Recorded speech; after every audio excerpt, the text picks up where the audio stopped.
Adam jatuh dalam dosa, sehingga image, gambar Allah di dalam diri kita yang sempurna itu menjadi rosak. Tetapi Yesus harus mati untuk memulihkan kembali gambar Allah itu di dalam diri kita.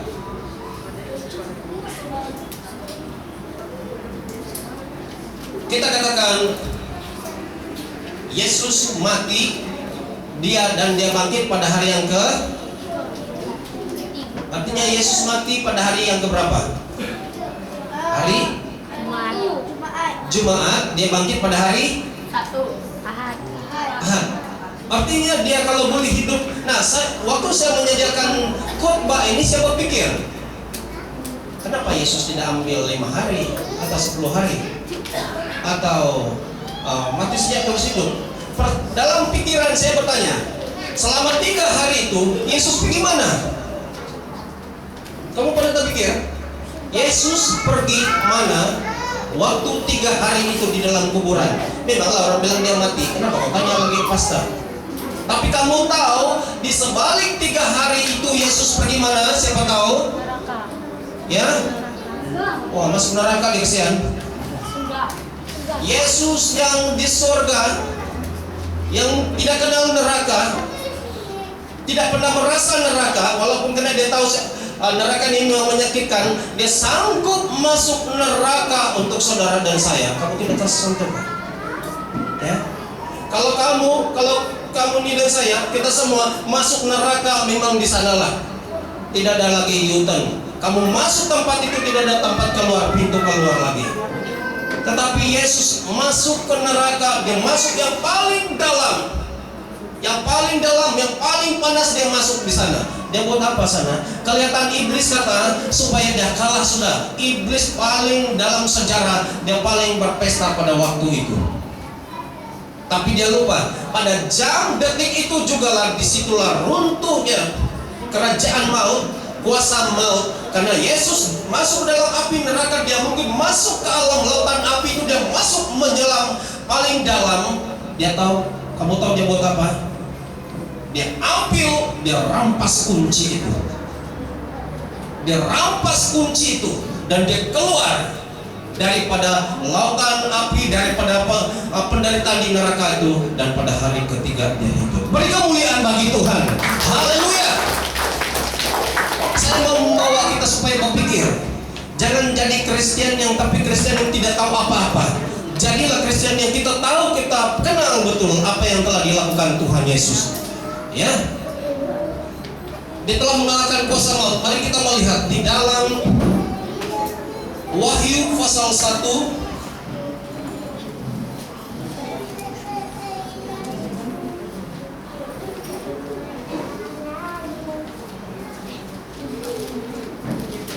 Wahyu pasal 1 ayat 17 dan 18. Saya akan bacakan di sini. Ketika aku melihat dia, tersungkurlah aku di depan kakinya sama seperti orang yang mati. Tetapi yang meletakkan tangan kanannya di atasku, lalu berkata, jangan takut, aku adalah yang awal dan yang akhir. Yang hidup aku telah mati, namun lihatlah, aku hidup sampai selama-lamanya, dan aku memegang segala kunci maut dan kerajaan maut. Amin. Dari mana Yesus dapat kunci kerajaan maut itu? Karena iblis adalah yang penguasa alam maut. Yesus, iblis yang menjaga neraka itu. Tidak ada orang yang boleh masuk dan rampas kunci itu daripada dia. Jangan cakap, jangan bilang mau rampas, masuk saja sudah terbakar. Tetapi Yesus, dia adalah raja segala raja, Tuhan segala Tuhan. Hanya dia, mission impossible. Hanya dia yang boleh buat. Kamu lihat kan di TV, ada yang kalau ada utusan misi-misi, dia cari orang yang sesuai. Orang itulah, dan Yesus adalah utusan itu. Dan dia masuk dan dia rampas. Saya percaya sebelum dia ambil kunci itu, memang dia melawan habis-habis dengan sifat setan. Setan itu pun memang tidak mau diambil dia punya kunci. Dan Yesus, walaupun secara manusia dia habis koyak, tapi di alam roh dia adalah Tuhan. Dia adalah Tuhan, dan dia buktikan, dan dia melawan habis-habisan selama 3 hari. Dia berperang, ya, dia melawan, dan dia dapat kunci itu dan dia keluar. Puji Tuhan. Ayat yang seterusnya di Matius 28 ayat 18, di mana Yesus mengatakan bahwa dia memegang kunci di sorga dan di bumi. Yang paling penting di dalam kekristenan ini, kamu ada kunci itu, ya. Yang paling penting untuk bangunan ini, pastor, orang yang boleh masuk sini hanya orang yang ada kunci. Kunci, walaupun kunci itu kecil, size dia dibentuk dengan dibandingkan dengan bentuk bangunan ini. Tapi tanpa kunci yang kecil itu kita tidak boleh masuk di gereja ini. Sama halnya juga, ya, di sorga. Dan kata Yesus, aku telah memberikan kunci itu kepadamu. Apa saja yang kau ikat di dunia ini akan terikat, dan apa saja yang kau buka itu terbuka. Amin. Pernah jumpa? Pernah baca? Dan Yesus telah memberikan kunci itu. Dan Yesus itu adalah kunci. Dia yang pegang kunci itu. Dia pegang kunci di sorga dan kunci di dunia ini. Dan selagi kita di dunia ini, kunci dia ialah di dalam nama Yesus dan gunakan mulut kita. Orang yang sakit, orang yang kena kunci, kena berantai dengan penyakit, atau diberantai dengan kuasa dirasuki oleh roh-roh jahat, diikat dengan kemiskinan, diikat dengan segala macam kutukan, kita datang di dalam nama Tuhan Yesus. Rantai terbuka, putus, dia boleh lepas. Orang yang kena rasuk roh jahat, dalam nama Yesus, engkau roh jahat, dalam nama Yesus keluar, dia keluar. Itu sebabnya. Tapi kita tidak gunakan kunci kita. Halo, pakailah kunci. Ya. Tuhan Yesus sudah berikan kita master key. Kamu tahu master key? Dia boleh buka semua pintu. Pintu di dunia, pintu di surga dia boleh buka. Karena kunci juga banyak jenis. Kita tidak mau ikut pintu, selalu kita ketuk, salah ketuk. Kita ketuk di tiang lah, kita ketuk di jendela lah, di dinding lah. Tapi Tuhan Yesus mengatakan, ikutlah pintu yang betul, jalan yang betul. Karena Yesus mengatakan, akulah jalan, kebenaran, dan hidup. Dan kita akan masuk bersama-sama dengan Dia. Dan yang terakhir, kuasa kebangkitan Yesus. Di dalam Yohanes 11 ayat 25 yang mengatakan Yesus adalah kebangkitan dan hidup. Ya, Dia bukan saja bangkit, tetapi Dia adalah hidup. Dan artinya orang yang percaya, yang tidak tinggalkan Yesus, yang tidak lepaskan Yesus, percayalah, orang yang sama juga memiliki kebangkitan dan hidup di dalam hidupnya. Ya, di dalam hidup kita perlu ada kebangkitan. Mungkin hidup kita sudah tidak bersemangat lagi. Ada masa semangat kita tidak lagi kuat. Keuangan kita, keluarga kita, hubungan kita. Tetapi kalau kita berada bersama-sama dengan Yesus, kita bangkit di dalam nama Yesus. Amin. Katakan bangkit di dalam Yesus. Bangkit bersama Yesus. Suaranya macam belum bangkit lagi nih. Oke, katakan dengan semangat ya. Apapun kita buat, kata Tuhan Yesus, lakukanlah itu dengan segenap hati, segenap jiwa, segenap akal budi, dan dengan segenap kekuatan kita. Ya, jangan dengan mulut saja, tapi badan lembek saja. Oke. Dan terang Tuhan. Oh, separuh jadi siap. Kalau perang kalah kita nih. Lagi sekali. Dan terang Tuhan. Oke, lawan sudah. Ini pun mulai kalah. Karena Yesus bangkit dari kubur, dan kita juga bangkit bersama Yesus. Katakan bangkit bersama Yesus. 1, 2, 3. Bangkit bersama Yesus. Lagi sekali. Bangkit bersama Yesus. Apapun masalahmu, apapun penyakitmu, di dalam Yesus kita Tuhan Yesus, saya tidak mau lagi sakit-sakit pinggang ini, sakit-sakit lutut ini, sakit apa lagi yang selalu mengganggu, sakit kepala, sakit ini yang apa ini, yang sambungan, yang tulang ini lah selalu sakit. Dulu saya main bola, lutut saya sakit, macam-macam sakit. Kita ini bukan rumah sakit, kita ini adalah bait Allah, ya. Kita adalah bait Allah, oleh itu serahkan. Kita bangkit di dalam nama Yesus supaya penyakit tidak lagi melekat pada kita. Kalau penyakit datang terus jatuh, ya, datang itu penyakit pegang saja terus mati di sana, tidak boleh masuk. Ya, kita itu seperti kamu ada nampakkah satu jenis yang kasih mati nyamuk itu, mati lalat. Bentuk dia macam reket, dan dia ada bateri, ada power di sana. Dan dia ini bukan reket biasa. Kalau reket biasa masuk begitu tidak ada apa-apa, itu kalau nyamuk ketawa. Tapi satu jenis reket ini kamu tahu, di mana ada lalat, di mana ada nyamuk, kamu kasih pukulnya, krek. Dan kita pun begitulah. Di mana saja Tuhan pegang reket itu dan kita, yang penting ada bateri kita, dan dimanapun dikasih pukul iblis itu berterbangan, melekat sudah, terus kering. Di bagaimanapun itu iblis melekat begitulah dia. Ya. Tapi kita harus mau dipegang oleh Tuhan, dipakai oleh Tuhan. Dan ada kuasa, yaitu kuasa Roh Kudus di dalam hidup kita. Amin. Kalau Yesus terangkat ke surga, kita juga pasti terangkat ke surga. Amin. Sama. Kalau Yesus berada di surga, kita juga pasti akan berada di surga. Itu simpel saja, sederhana saja. Jangan kita mau pusing keliling, turun naik, timbul tenggelam semua. Simpel saja. Kalau Yesus mati dan boleh hidup dan terangkat, kita yang percaya pada Yesus pasti sama juga kita akan alami. Jangan terlampau buat kekristenan ini berbelit-belit. Buat simpel saja. Yesus kau kata minta, saya mintalah. Kau bilang minta dan akan diberi, dan saya ikut saja macam budak-budak. Itulah katanya, jadilah seperti anak-anak. Kalau anak-anak minta, dia bukan peduli kalau ada duit.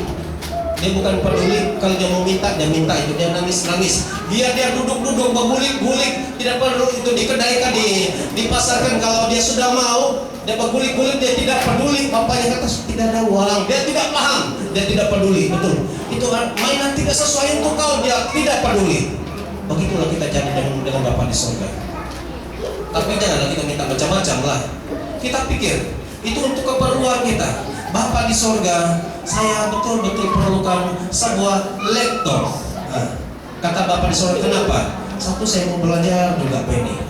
Saya mau belajar supaya tidak mau ketinggalan. Saya mau maju. Saya mau belajar daripada laptop ini. Dan saya berjanji melalui laptop ini, saya berjanji saya tidak gunakan untuk yang lain-lain. Saya gunakan untuk kemuliaan nama Tuhan saja. Dan kamu terus minta dan minta, jangan berhenti sebelum kamu terima. Wah, luar biasa. Kamu terus berdoa, 1 hari, 1 minggu, 1 bulan, 2 bulan, terus berdoa, itu saja doa kamu. Jangan berhenti. Itulah sebabnya siapa itu? Yakub. Dia bergusti dengan malaikat dan dia pegang malaikat itu. Malaikat itu sudah mau kasih lepas. Kuat juga satu orang ini, dia kata, dia tidak akan lepas. Apa kata Yakub? Kamu ingat apa yang dikatakan kepada malaikat itu? Saya tidak akan lepaskan engkau kecuali kau berkati saya. Ya, dia pegang begitu, dia kunci dengan apa kunci, apa langkah berapa silat apa dia pakai. Karena tidak taekwondo apa yang dia kunci sampai malaikat pun tidak boleh lepas dari dia punya pegangan. Itu karena si Yakub ini betul-betul tegil, dia mau apa yang dia mau, dia minta diberkati. Saya tidak mau lepaskan kau, biarlah saya mati. Kamu tahu apa kata? Walaupun sudah tercabut, dia masih melekat lagi kan. Biarpun saya mati dalam keadaan pegang kau, tidak mau lepaskan kau. Dan dia kata, sayangnya lepaskan kau, kalau kau berkati saya. Sama juga kita dengan Bapa di surga. Bapa, saya tidak mau berhenti berdoa meminta, saya akan terus berdoa dan saya berdoa sampai saya dapat. Ya, tapi kita bisa cek dulu apa yang kita minta itu adalah memuliakan Tuhan, adalah Alkitabiah, dan bukan ada tujuan-tujuan motif yang lain untuk kepentingan diri sendiri atau mau disalahguna. Mari kita bangkit berdiri dan kita mau berdoa. Haleluya.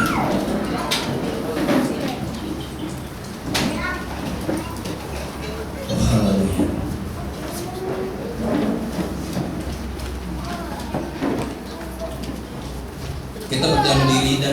merenungkan firman Tuhan yang kita dengar sebentar tadi.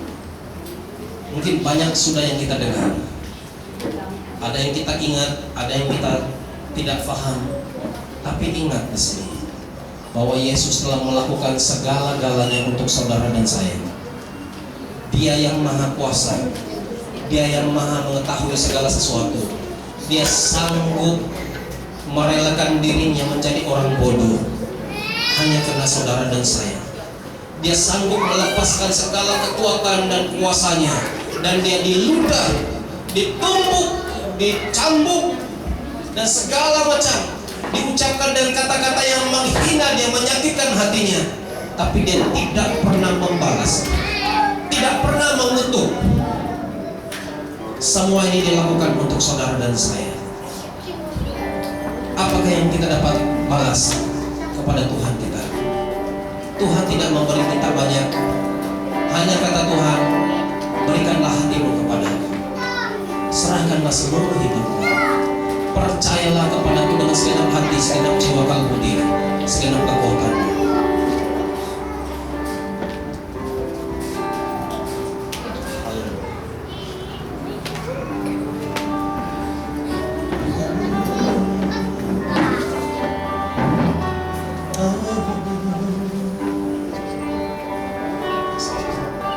Terus dalam berdoa, renungkan firman Tuhan yang sudah didengar sebentar tadi.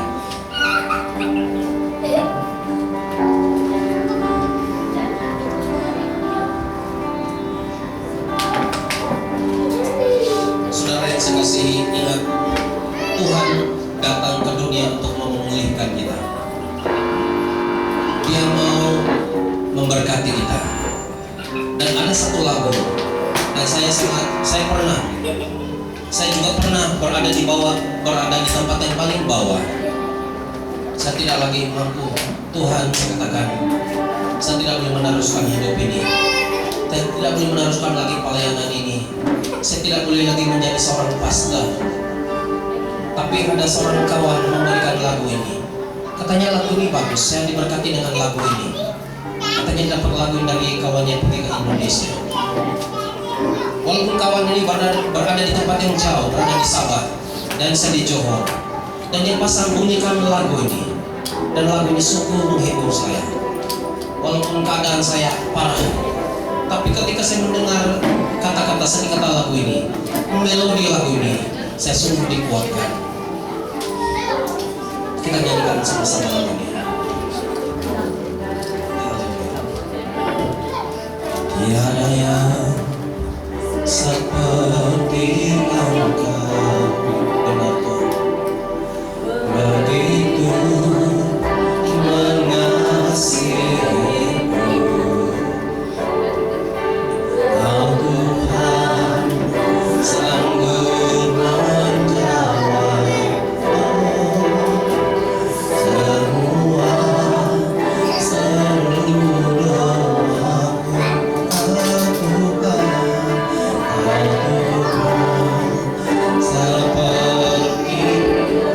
Seperti Engkau Yesus, begitu mengasihi. Kau sanggup berkorban untuk kami, Bapa, sanggup melawan, amin, seluruh kehidupan. Aku percaya, Tuhan ku ada.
Mari kita beri kemuliaan bagi Tuhan kita Yesus. Haleluya. Haleluya. Oh, terima kasih. Terima kasih Yesus. Terima kasih di atas segala yang Kau lakukan. Oh Yesus.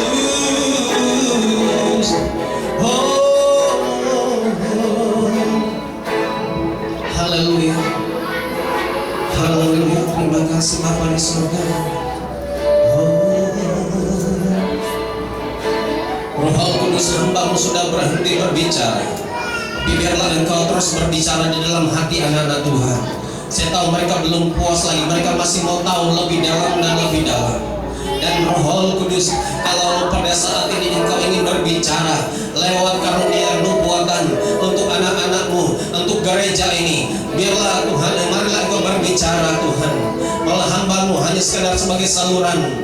Ya Bapa di sorga, mari Roh Kudus, berilah kata-kata, karena melalui kata-kata itu boleh membangunkan kami. Kalau melewat karunia nubuatan itu membangun jemaat. Oh haleluya. Haleluya. Terima kasih Tuhan.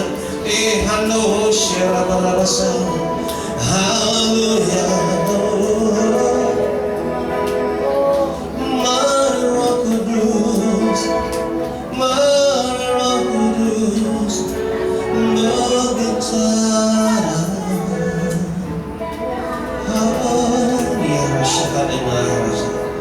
Buka hati kita, buka telinga kita. Terimalah apa yang ingin disampaikan. Mungkin Roh Kudus langsung berbicara kepadamu secara pribadi. Terimalah, buka, tumpukan, fokus, terima. Ada suara yang datang, suara yang lembut mau datang berbicara, mengingatkan kamu sesuatu, memberitahu sesuatu. Terimalah dalam nama Yesus. Terima dengan iman, jangan ragu-ragu.